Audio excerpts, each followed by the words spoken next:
If you cannot explain hypothesis testing in plain English, it's going to be difficult for you to pass the CompTIA DataAI Plus exam.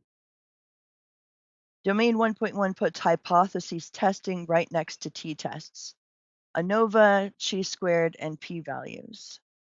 This means a single shaky concept can cost you points across the entire mathematics and statistics domain. That's why in this video, we're going to try to lock down hypotheses testing for the DataAI exam. We'll walk through the null and alternative hypotheses, significance levels, p-values, type 1 and type 2 errors, one-tailed versus two-tailed tests, and the exact 6-step procedure CompTIA expects you to know. By the end, you'll be able to read a scenario question and pick the correct answer with confidence is the goal of this video. Mathematics and statistics is 17% of the DataAI Plus exam. Objective 1.1 asks you to apply the appropriate statistical method or concept given a scenario. And hypotheses testing is the connective tissue underneath almost every bullet on that objective page. When you see a question that mentions a t-test, chi-squared test, ANOVA, p-value, confidence interval, or type 1 or type 2 errors, you're inside the hypotheses testing framework. Even if the question isn't using the phrase hypotheses testing, you're still in that framework. That's why it's a good idea to slow down and really consider this concept. Hypotheses testing is a formal procedure for deciding whether sample data provides enough evidence to support a claim about a population. You're not proving anything is true. You're quantifying how surprising your sample would be if a specific baseline assumption were correct. If the sample is surprising enough, you'd reject that baseline. If it's not, then you fail to reject it. That distinction matters for the exam.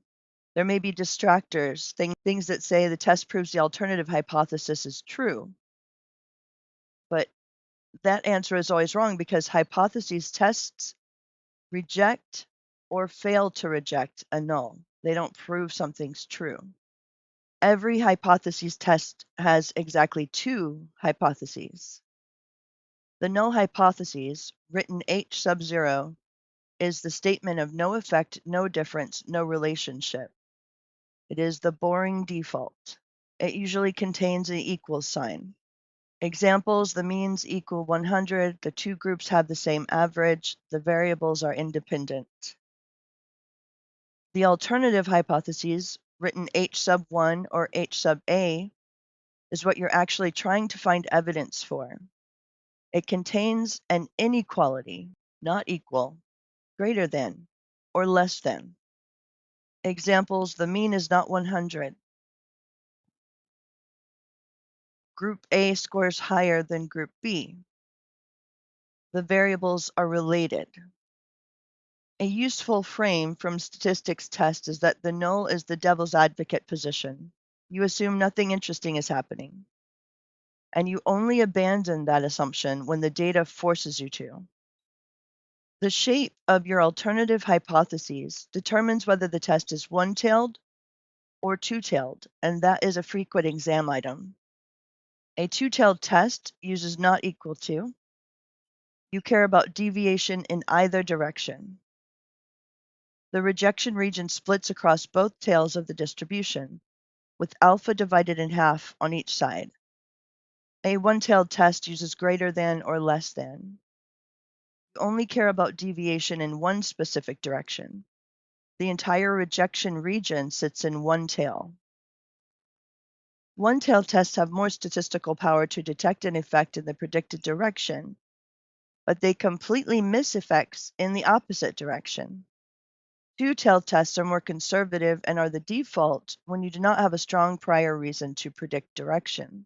If a DataAI question describes a researcher checking whether there's any difference, that's a two-tailed. If it says whether the new model performs better, that's one-tailed. Alpha is the threshold you set before you collect data. It is the probability you are willing to accept of rejecting a true null hypothesis. The conventional values are 0.05, 0.01, and 0.10. An alpha of 0.05 means you accept a 5% chance of a false alarm. In high-stakes domains like clinical trials or fraud detection, you tighten alpha 0.01 or lower. In exploratory analysis, you might loosen it to 0.10. Alpha is chosen by the researcher, is not calculated from data, and that could be a common exam trap. The p-value is the probability, assuming the null hypothesis is true, of observing a sample result as extreme as or more extreme than the one you actually got. That definition may be exam critical. The p-value is not the probability that the null is true. It is not the probability that the alternative is true. It is conditional on the null being true. So a decision rule, if the p-value is less than or equal to alpha, reject the null. If the p-value is greater than alpha, you fail to reject the null. A small p-value means your sample would be very unlikely under the null, so the null becomes hard to defend. A large p-value means your sample is perfectly consistent with the null, so you have no reason to abandon it. Notice again the language: you reject or fail to reject. You never accept. Never accept the null. So if the exam offers you an option of accept the null hypotheses, that's a distractor and it's wrong. Failing to reject means the evidence is insufficient, not that the null is proven true. And then, like we mentioned, there's a second equivalent way to make the decision. Instead of comparing a p-value to alpha, you compare your test statistic to a critical value. The critical value carves the distribution into a rejection region and a non-rejection region. For a two-tailed test at alpha equals 0.05, the critical z-values are approximately negative 1.96 and positive 1.96. If your computed test statistic falls outside that range, reject the null. The p-value method and the critical value method always agree. They are two paths to the same conclusion. Older textbooks lean on critical values. Modern software leans on p-values. The exam could phrase the question either way. A type 1 error is rejecting a true null hypothesis. It's a false positive. Concluded there was an effect when there was none. The probability of a type 1 error is alpha. That's what alpha actually is. When you set alpha at 0.05, you're saying that you accept a 5% long-run rate of false alarms. Classic example you might have heard before: a COVID test says you are positive when you're not. Classic data science example: an A/B test declares the new feature drives more conversions when the difference was actually just noise. A type 2 error is failing to reject a false null hypothesis. It is a false negative. There was a real effect and you missed it. The probability of a type 2 error is beta. The power of the test is 1 minus beta, which is the probability of correctly detecting a true effect. For the exam, remember the relationship alpha and beta trade-off when sample size is fixed. Shrinking alpha makes type 1 errors rarer, but type 2 errors more likely. The only way to reduce both simultaneously is to increase the sample size. In the 4-outcome table, every hypothesis test ends in one of 4 outcomes arranged in a 2x2 table. If the null is true and you fail to reject it, you are correct. If the null is true and you reject it, that's a type 1 error. If the null is false and you fail to reject it, that's a type 2 error. If the null is false and you reject it, you're correct, and the probability of landing here is statistical power. If you can sketch this table from memory on exam day, you'll get every type 1 and type 2 error question right, most likely. Here's the information for you to memorize the sequence for your exam, the 6-step procedure.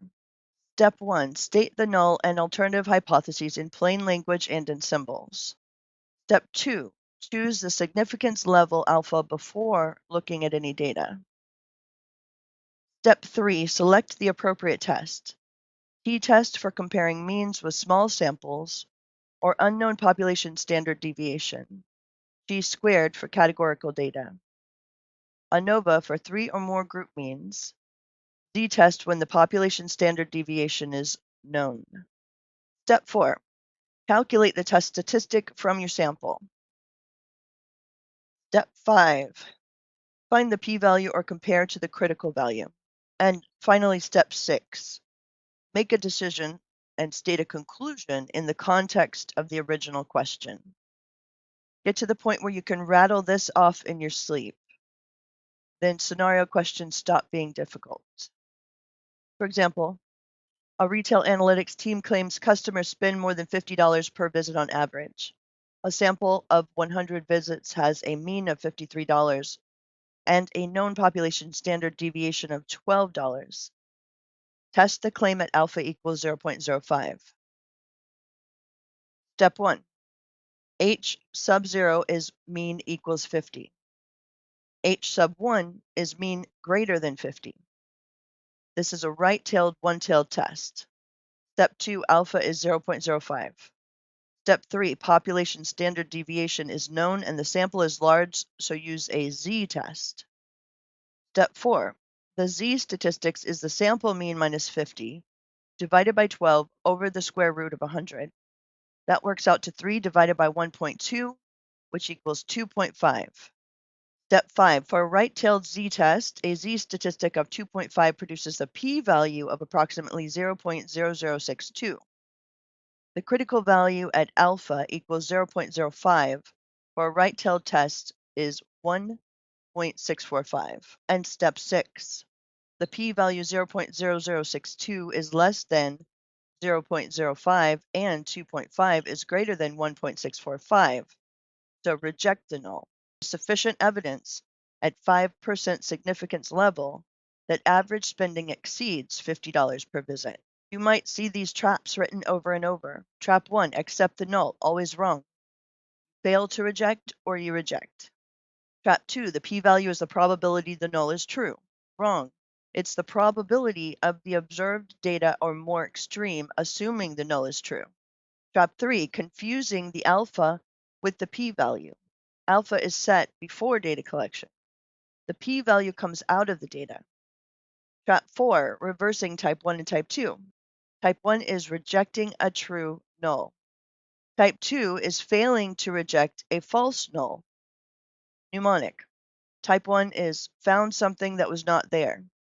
Type 2 is missed something that was there. Trap 5, treating one-tailed and two-tailed as interchangeable. The tail structure follows from the alternative hypotheses. If the question says different from, it's two-tailed. If it says greater than or less than, it's one-tailed. We'll do a quick rapid-fire quiz. I will ask a question. You should pause the video, think if you can answer it, and then restart it to see if you had the correct answer. And if you're not pausing the video, what I'm doing is I'm going to just do a 2-second pause between the question and the answer. Question 1. A data scientist sets alpha at 0.01 instead of 0.05. What happens to the probability of a type 1 error? It decreases.